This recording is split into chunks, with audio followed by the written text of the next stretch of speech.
Good evening. Dozens traveling back home from Texas find themselves in a chaotic scene after an Amtrak train crashes into a truck near Thackerville last night. That's near the Oklahoma-Texas border. News 9's Hunter McKee spoke to some of the passengers on that train. He joins us with the very latest. Jennifer, one passenger tells me she was on the train heading back to Norman when she heard a loud boom, followed by a screeching noise and the train even tilting.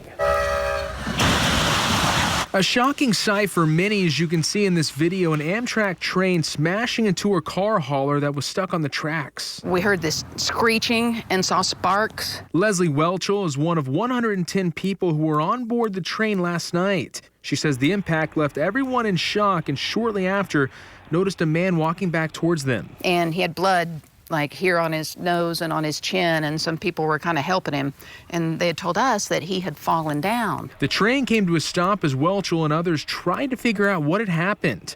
They walked up to where the man was sitting and noticed the damage the collision had made. One of the windows had completely blown out, and it was like all bent and mangled, and then up above there was like this kind of like there had been an explosion from inside. According to a spokesman with Amtrak, the train hit the truck near Thackerville.